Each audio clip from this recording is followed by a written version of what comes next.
my name is Sarah Smith, and up until April 7th, I considered myself to be an average American woman. I'm a wife and a mother, and in the workplace, I interact with a variety of people every single day. I would never have considered myself to be a racist. I was walking down the street. I had just come out of the local market when a large African American male starts walking towards me. He was tall, about 6 feet. I just instinctively tightened my grip on my purse and sped up.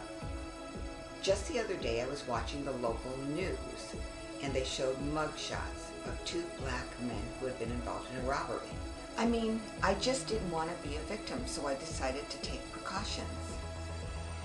After I passed the black gentleman, I passed a white man. He was about 5'7". He wasn't very large. I probably didn't pay much attention to him. Actually, I think I even smiled at him. All of a sudden, he grabbed my purse and shoved me to the ground. It all happened so quickly because I wasn't paying any attention. Before I know it, the African man, who I felt so endangered by, was helping me to my feet and handing me back my purse. If anyone had asked me if I judged someone by their color, I would have said no. But my actions were totally the opposite. The minute I saw the black man, I tensed up and clutched my purse to my side. The white guy, I didn't even notice him, so much so that he was able to grab my purse from me. Really, everything was outside of my consciousness, and it made me realize just how much cultural conditioning and what you hear in the media affects you, and you don't even know it.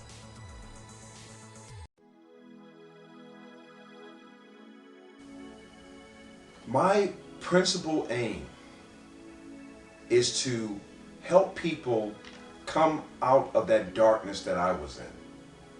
That darkness where I disliked other people simply because of the color of their skin or because they came from a certain place. Without no logical basis, I disliked and even hated some people. People I've never saw before. People that never put me in chains or harmed me in any way.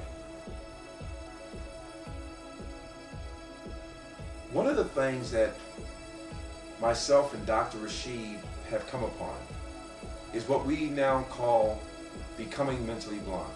We actually conduct seminars and workshops where we essentially take people to a state of mind to where they are able to regress to a mental state as if you were a child again. Before we became infected by the adults in our world, before we became infected with the psychoviruses, we're able to blindfold individuals and put them in a state where they have to think, what if you were actually physically blind? What if every single human being was blind? Who would we actually be with? I actually spent days blindfolded myself. And I came to recognize that if I was actually blind, the friends that I had chosen would not be the friends I would necessarily be with. And this realization shocked me. It was a slap in the face. I said, how is it that my vision can determine who I associate with versus the quality of the person themselves? And that's what's led to my writing a book which searches this issue out quite thoroughly and really seeks to better relations between humans and humans, one group and another, whether they be religious groups, gender groups, cultural groups, or racial groups. There are many programs that gives information, and there's nothing wrong with information. I love information. But information is not application. Becoming mentally blind, our workshops, is the actual application of information that's imparted. I do not knock any program out there. God knows that we need as much help as possible. I only believe in being proactive in developing relationships. in actually having healthy relationships, we must be able to exercise ourselves. Just as students must train themselves to pass an exam, athletes to achieve things on a court, we must exercise, and we must have the tools to exercise with in order to have good, healthy relations.